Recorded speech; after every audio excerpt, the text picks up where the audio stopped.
नमस्कार दोस्तों, स्वागत है आपका टीवी 24 में और मैं हूं अजय सिन्हा।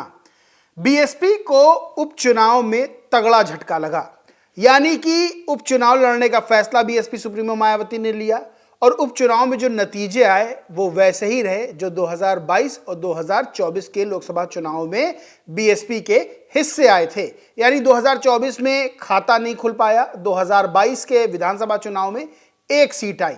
लगातार बीएसपी को हार का सामना करना पड़ रहा है। उपचुनाव में बड़ी उम्मीदें लेकर बीएसपी ने चुनाव लड़ा, लेकिन वही हुआ जिसका डर था, यानी कि फिर से खाता भी नहीं खुल पाया और 9 की 9 सीटों पर बीएसपी को बुरी तरह से हार का सामना करना पड़ा। किसी भी एक सीट पर जीतना तो दूर, दूसरे नंबर पर भी बीएसपी का कोई प्रत्याशी नहीं रहा।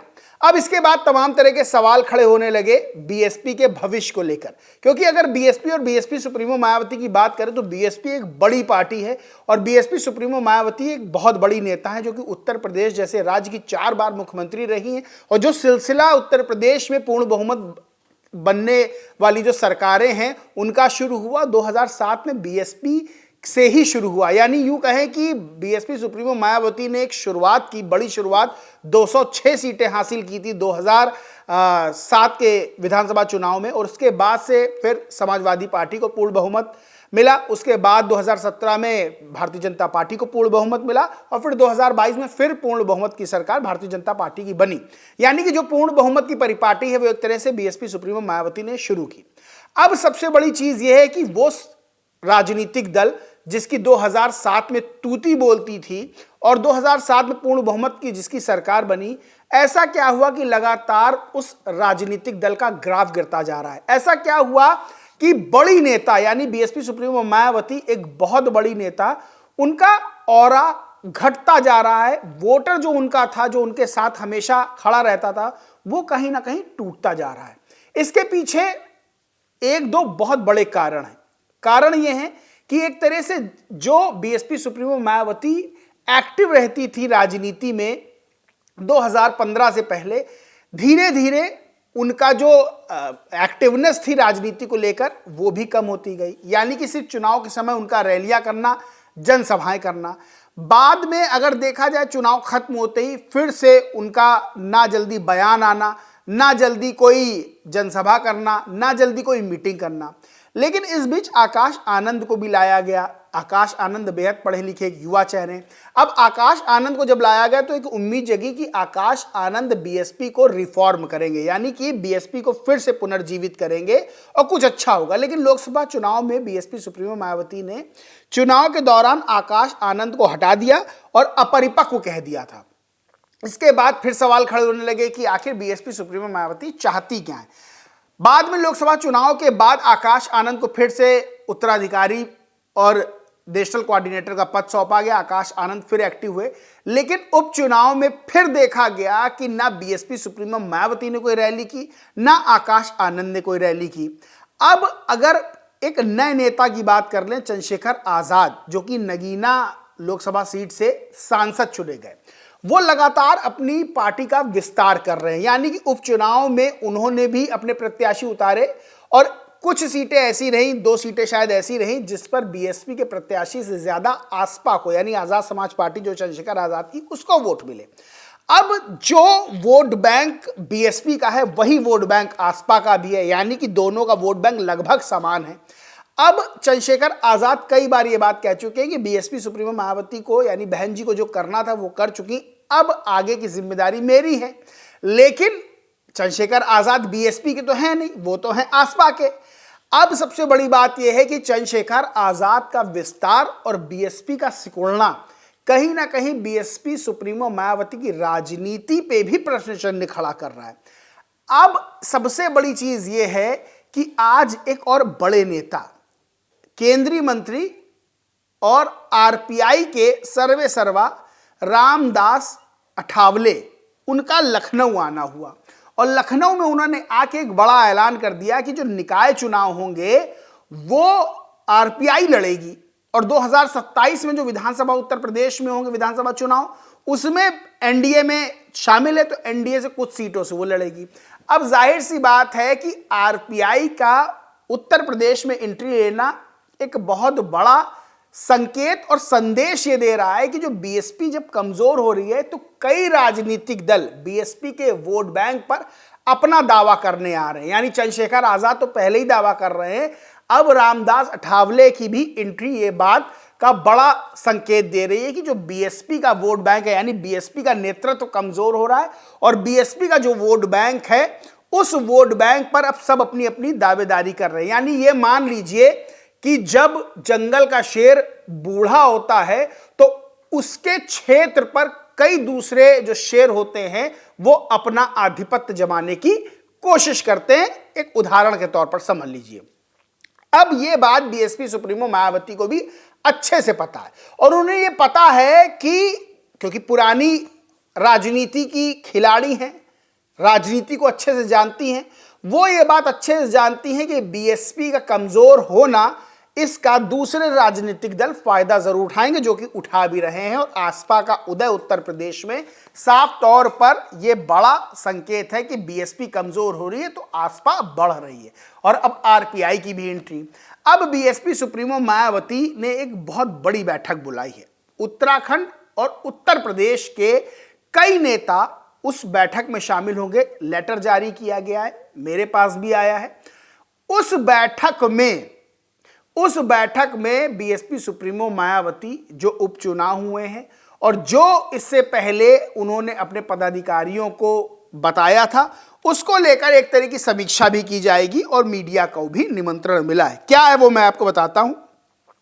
मीडिया निमंत्रण है, यानी बुलाया गया मीडिया को। लिखा है बहुजन समाज पार्टी की राष्ट्रीय अध्यक्ष उत्तर प्रदेश की पूर्व मुख्यमंत्री और पूर्व सांसद बहन कुमारी मायावती जी कल दिनांक 30 नवंबर सन 2024 शनिवार को उत्तर प्रदेश और उत्तराखंड स्टेट बीएसपी के सभी वरिष्ठ पदाधिकारियों तथा जिला अध्यक्षों सहित पार्टी के अन्य सभी जिम्मेदार लोगों की विशेष बैठक को संबोधित करेंगी, जिसमें पिछली बैठक में पार्टी और मूवमेंट के हित में दिए गए कार्यों की गहन समीक्षा की जाएगी तथा पार्टी के आगे के लिए जरूरी दिशा निर्देश दिए जाएंगे।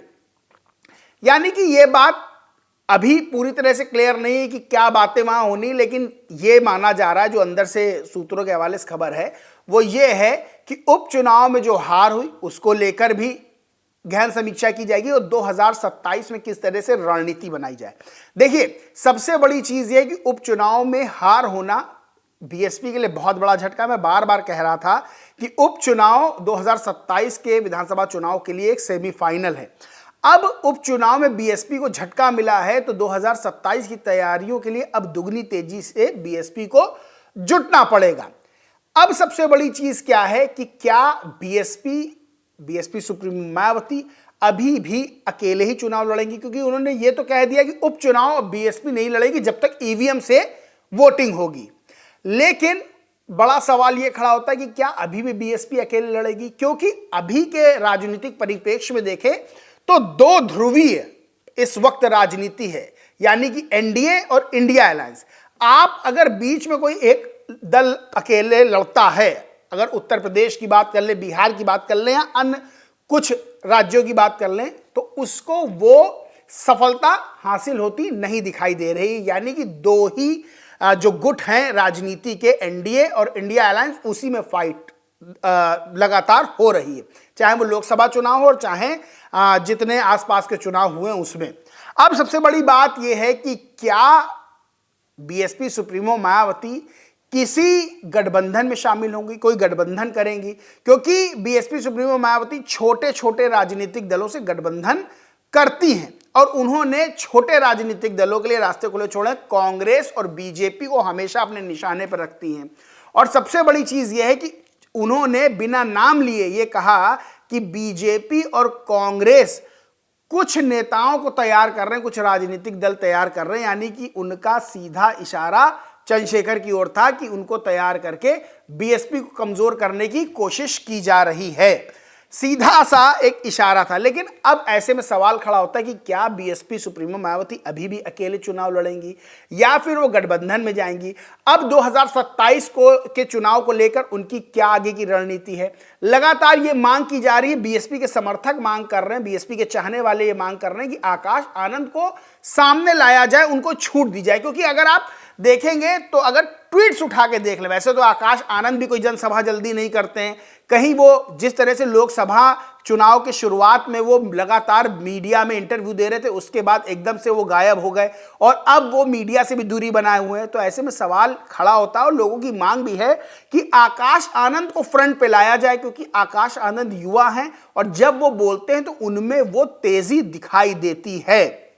सीधे तौर पर जो बीएसपी सुप्रीमो मायावती में तेजी थी एक समय, जिस तरह से वो भाषण देती थी, जिस तरह से वो अपने राजनीतिक विरोधियों को परास्त करती थी, आज उसकी कमी उनमें नजर आती है।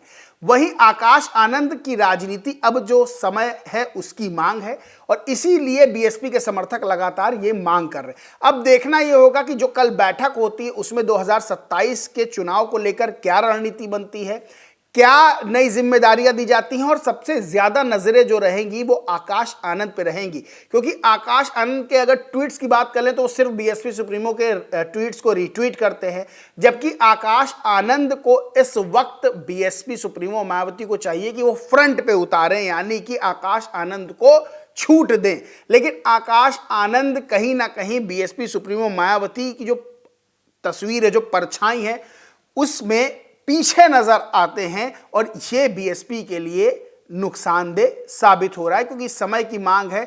चाहे लालू यादव के मौजूद होते हुए भी तेजस्वी यादव आगे से आगे हैं, अखिलेश यादव भी आगे से आगे रहते हैं, राहुल गांधी भी आगे से आगे रहते हैं, तो इस वक्त जो युवा हैं वो फ्रंट फुट पर खेल रहे हैं और बीएसपी के समर्थक भी यही चाहते हैं कि आकाश आनंद लीड लें।